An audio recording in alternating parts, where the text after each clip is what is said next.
அன்பானவர்களே, அன்பு வணக்கங்கள். இறந்தவர்கள் உங்களை கண்காணித்தபடியே இருக்கிறார்கள். உங்களை பார்த்து கொண்டே இருக்கிறார்கள். என்னது? இறந்தவர்கள் எங்களை பார்த்து கொண்டிருக்கிறார்களா? அது எப்படி சாத்தியமாகும்? நடக்கக்கூடியதா இது என்று நீங்கள் கேட்கலாம். எல்லோருக்கும் இந்த சந்தேகம் வரும். ஏனென்றால் இறந்தால் எல்லாம் முடிந்துவிட்டது என்று நினைத்துக் கொண்டிருப்பதுதான் நம்முடைய இயல்பு. அதற்கு மேல் என்ன நடக்கிறது என்பதை தெரிந்து கொள்வதில் ஆர்வமோ அக்கறையோ நமக்கு இருப்பதில்லை. அதை சொல்வதற்கு ஆட்களும் இல்லை. ஆனால் பகவத்கீதையிலே கிருஷ்ண பெருமான் அர்ஜுனனுக்கு உபதேசம் செய்யும் போது, அர்ஜுனா, ஆன்மா என்பது அழிவதே இல்லை. அந்த ஆன்மாவை அழிக்கவே முடியாது. அந்த ஆன்மா பல்வேறு உடல்களில் உள்ளே புகுந்து தன்னுடைய தொடர் வாழ்க்கையை வாழும். ஒரு பாம்பு தன்னுடைய தோலை எப்படி உரித்து கொண்டு புத்தம் புது பொலிவோடு வாழ்கிறதோ, நாம் எப்படி ஒரு சட்டையானது கிழிந்து போனாலோ நைந்து போனாலோ அதை தூக்கி விசிறி அடித்து விட்டு வேறு ஒரு சட்டையை நாம் போட்டுக் கொள்கிறோமோ, அதுபோல ஆன்மா, மனித உடல் இனி நமக்கு வாழ்வதற்கு பயன்படாது, ஏற்றத்தக்க வகையில் இல்லை. இந்த உடலால் இனி நமக்கு எந்த விதமான பயனும் இல்லை. ஆதலால் வேறு ஒரு உடலை தேடிக்கொள்ளலாம் என்று அந்த ஆன்மா வெளியே வந்து விடுகிறது. இந்த உடல் என்று சொல்லுகின்ற தேகமானது, உடம்பானது, பாடியானது தான் இறந்து போக்குமே தவிர, இந்த உடம்பை எத்தனை ஆண்டுகளாக செயல்படுத்தி கொண்டிருந்த, இயக்கி கொண்டிருந்த அந்த ஆன்மா வெளியே வந்து விடுகிறது.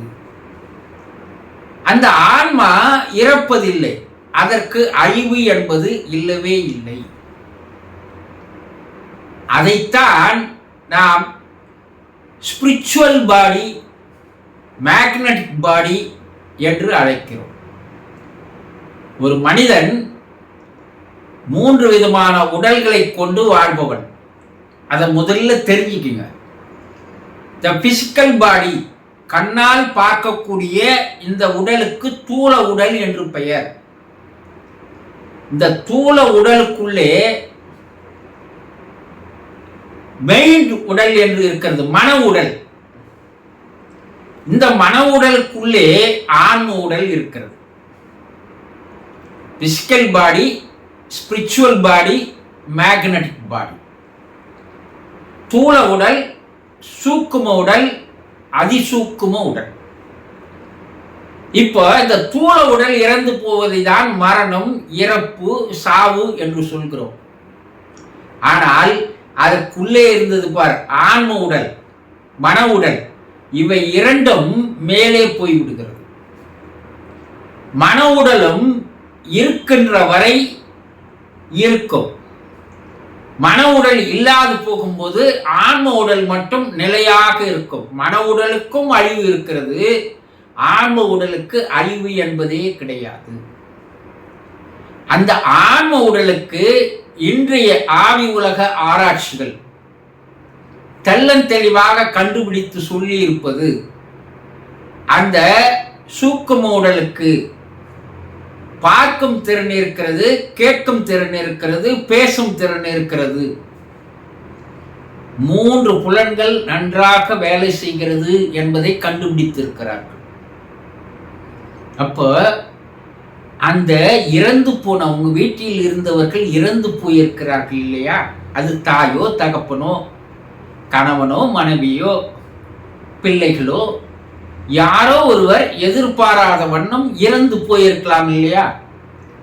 அப்படி இறந்தவர்களுடைய ஆன்ம உடல் இறக்கவில்லை, அது மேலே இருந்து கொண்டு உங்களை கண்காணித்தபடி இருக்கிறது, உங்களை பார்த்து கொண்டிருக்கிறது. அது மறுபிறப்பு எடுக்கிற வரை உங்களுடைய செயல்களை, நடவடிக்கைகளை, உங்களுடைய எண்ணங்களை அது கண்காணித்தபடி இருக்கிறது.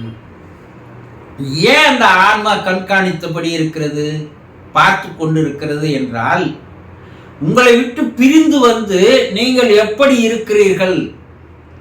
கவலையோடு இருக்கிறீர்களா, மனவேதனையில் இருக்கிறீர்களா, அல்லது துக்கமாக இருக்கிறீர்களா, துயரமாக இருக்கிறீர்களா, கண்ணீர் விட்டு கொண்டிருக்கிறீர்களா என்பதையெல்லாம் அது பார்க்கிறது.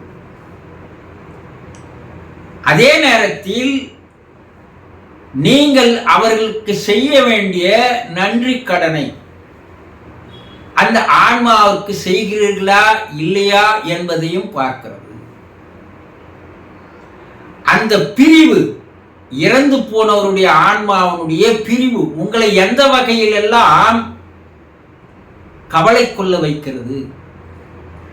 உண்மையிலே அவர் வாழ்ந்த போது அவர் மீது நீங்கள் அன்பு வைத்திருந்தால், பாசத்தோடு இருந்திருந்தால், அவர் பிரிவு உங்களுக்கு பல மடங்கு அன்பை பெருக்கி இருக்கும், பாசத்தை பெருக்கி இருக்கும் இல்லையா? அப்போ அவருடைய பிரிவு உங்களை எந்த நேரமும் அவரை பற்றி நினைத்து கொண்டிருக்க வைத்துக் கொண்டிருக்கும். அவர் இல்லாத வாழ்க்கையை எப்படி வாழ்வது என்பதை பற்றி சிந்தித்துக் கொண்டிருப்பீர்கள். அப்போ அந்த ஆன்மா உங்களுடைய செயல்களை, நடவடிக்கைகளை மட்டுமல்ல, அவரை பற்றி நீங்கள் என்ன நினைக்கிறீர்கள் என்பதை கூட அது உணர்ந்து கொள்ளுகின்ற ஆற்றலும் சக்தியும் அந்த ஆன்மாவிற்கு உண்டு. உண்மையிலே நீங்கள் கவலையோடு இருந்தால் அந்த ஆன்மா ஒரு வகையில் சந்தோஷப்படுகிறது. ஆக நாம் பிரிவு அவர்களுக்கு ஒரு வேதனை தருகிறது, நம் மீது அந்த அளவுக்கு அன்பும் பாசமும் வைத்திருக்கிறார்கள் என்று அது ஒரு வகையில் சந்தோஷப்படுகிறது. இல்ல, அவர் இறந்த பிற்பாடு அவரை மறந்துவிட்டு புறக்கணித்து விட்டு உங்களுடைய செயல்களை எப்போதும் போல நீங்கள் செய்து வந்து கொண்டிருந்தால் அந்த ஆன்மா வேதனை அடைகிறது, கவலைப்படுகிறது. அப்போ அந்த ஆன்மா சாந்தி அடைவது இல்லை. இந்த ஆன்மா சாந்தி அடையாமல் கவலையோடும் வேதனையோடும் அங்கே வாழ்ந்து வந்தால் அது உங்களுக்கு பலவிதமான துன்பங்களை தரும். அப்போ உங்களுடைய செயல்கள், நடவடிக்கைகள், எண்ணங்கள் எந்த வகையில் இருக்கிறது என்பதை அந்த ஆன்மா மேலிருந்து கண்காணித்தபடி, கவனித்தபடி இருக்கிறது. இதையெல்லாம் ஆராய்ச்சிகளில் தெளிவாக எடுத்து கூறுகிறார்கள். ஆகவே இறந்தவர்கள் இறந்தவர்களாக மறந்து போய்விடாதீர்கள்.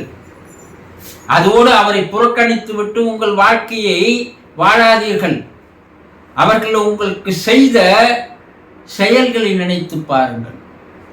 அவர்கள் உங்கள் மீது காட்டிய அன்பை நினைத்து பாருங்கள்.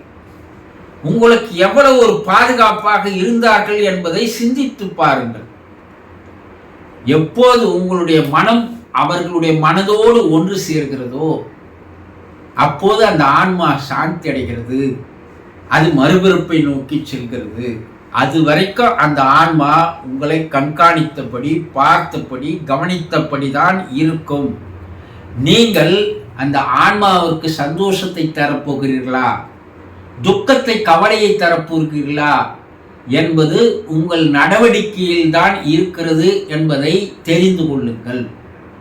தெரிந்து கொண்டீர்களா? சந்தோஷம்.